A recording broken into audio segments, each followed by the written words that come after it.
All right, ready for this? We're going deep today, talking about this thing called unexpected provision. You know those moments where like everything just clicks, even when you think there's no way? Yeah, it's interesting how we can miss it sometimes because we're so focused on what we think should happen. Exactly. And to kind of reframe that thinking, we're going to look at this story, this biblical story about this prophet Elijah. Oh yeah, Elijah, great example. And we're using this YouTube video by Melody Alisa to help us unpack it. It's called How to Recognize God's Unexpected Provision in Every Season. That's a good one. She makes some really good points. He does, so. If we want to get the most out of this, let's start with the history behind all this, like Oh, what yeah. was going on back then. Okay, yeah, give us the background. All right, so picture this, right? The kingdom of Israel is a mess, spiritually speaking, at least. The king, Ahab, he's totally under the thumb of his wife, Jezebel, who worships this pagan god, Baal. Ball, right. And he's supposed to be like the god of weather, storms, that kind of thing. Exactly. And this is a society that depends on agriculture. So you can imagine how important rain and all that would be to them. Makes sense. So they're putting all their faith in this weather god.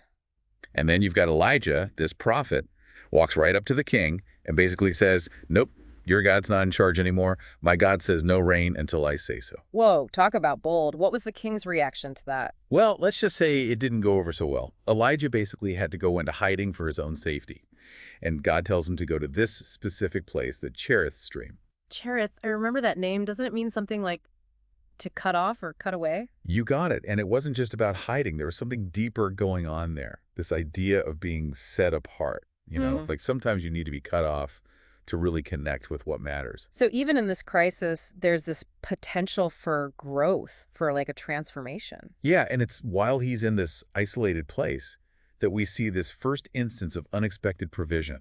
You don't mean I do, the ravens. God sends ravens to bring him food. ravens. But those are like scavengers, right? Weren't they considered unclean back then? Yep, to both.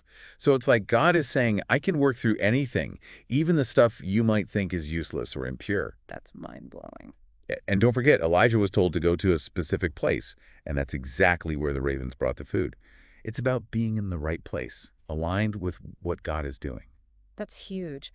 It makes me think that maybe sometimes when we're not seeing that provision, it's because we're not in the right place to receive it. Could be. And it's not just about the where, but also the how.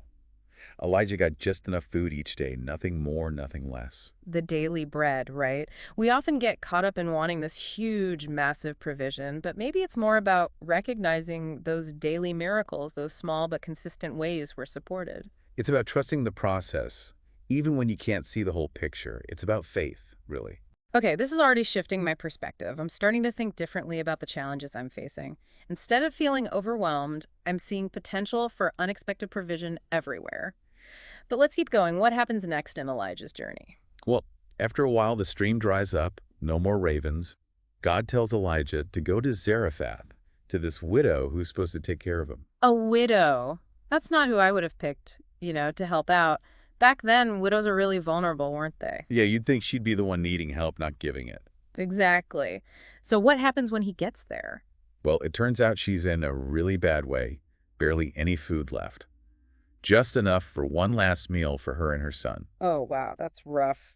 And then Elijah shows up, but he doesn't bring any food or anything. Instead, he asks her to make him a small cake first, then another one for her and her son. Huh. I'd be pretty skeptical if I were her. Yeah, I mean, they're about to starve. But Elijah tells her if she does this, her jar of flour won't run out and the oil won't dry up until the drought ends. So he's asking her to trust in God, even when it seems impossible. And here's the amazing thing. She does it. She actually trusts him, even though it doesn't make sense logically. Wow, that's a powerful example of faith. It makes you think sometimes those leaps of faith, those things that don't make sense, those are the things that lead to the biggest breakthroughs. That's a great point. And because she listened, because she trusted, not only did they have enough food, but Elijah was taken care of too. It's like that saying, you can't outgive God. The more you're willing to give, the more you end up receiving. We get so hung up on scarcity, on limited resources, but this story shows there's this whole other level of abundance we can tap into when we act with faith and generosity. So we're not just sitting around waiting for provision, we can actually play a role in it. Absolutely. Even small acts of kindness can create a ripple effect, spreading abundance far and wide. Okay, I'm seeing a pattern here. First, the ravens, considered unclean, bring food. Now, a widow who's barely scraping by becomes this source of provision for herself, her son, and Elijah. It's like that provision is coming from the most unexpected places. You're catching on. It's about being open to the unexpected, realizing that God can use anything and anyone. But there's a twist. The widow's son gets sick and dies. Oh no, I was afraid you were going to say that. Just when things were looking up. It's a tough reminder, Mm. that even when things are good, life can still throw curveballs. We're not immune to suffering. So what does Elijah do? Does he just give up on the whole unexpected provision thing? Not at all. He takes the boy upstairs, lays him on the bed, and cries out to God. I can understand that, but after telling the widow that God would provide, it must have been a tough moment. He's real, He doesn't shy away from the pain, from the questions.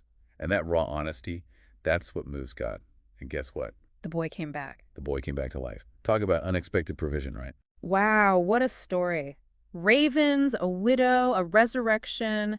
It's a wild ride. And that's the point. It's not always a straight line. There are highs and lows, twists and turns, but through it all, God is faithful, working behind the scenes in ways we might not understand. So we've got these amazing stories about Elijah, but Melody also talks about unexpected provision as like a shift in perspective. What do you think she means by that? Okay, so we're like provision detectives now. That's kind of cool. Yeah, it's a fun way to think about it, but I could see how it can be a bit overwhelming too. Where do you even start? Right. Such a big idea. Well, one thing that really helps is shifting your focus. Instead of thinking about what you don't have, try focusing on what you do have. Be grateful for those things. So instead of being bummed about not having that dream job yet, I should be thankful for the experience I've gained in my current job. Exactly. When you start appreciating the good stuff, it opens your eyes to all the ways you're already being provided for. Like gratitude turns what you have into enough. That's it. And then try paying attention to those little moments that bring you joy or peace or give you a fresh perspective, even if they seem small. Okay, I like that. Can you give me an example? Sure, imagine you're working on something creative, you're totally stuck, right? And then you come across a quote or a piece of art, maybe even just a conversation, and suddenly, boom, you have an idea. That spark. It's like a little gift. Exactly. And those little gifts, those sparks, they can come from anywhere.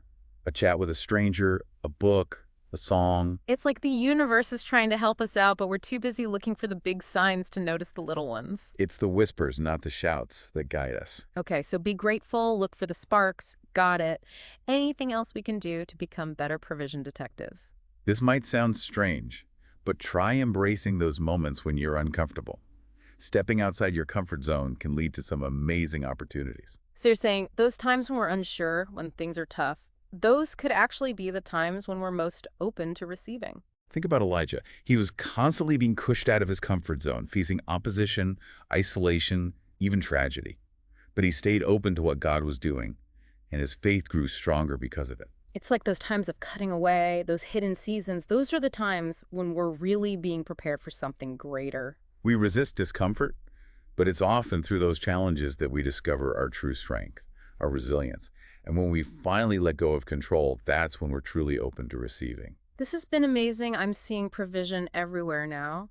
In a kind word, a friend's support, even just a beautiful sunset. It's all around us, always. We just have to open our eyes and our hearts to see it. So to everyone listening, join us on this journey. Become a provision detective. Be grateful. Notice the sparks of joy. Embrace the discomfort. And most importantly, trust that you're being guided and supported every step of the way. Beautifully said. And remember, unexpected provision isn't a finish line. It's a journey, a way of life. Approach each day with wonder, with excitement, knowing that even when things are uncertain, there's a loving force out there, orchestrating a symphony of support just for you. And on that note, until next time, keep diving deep, keep those provision detective eyes open, and see what amazing things you discover.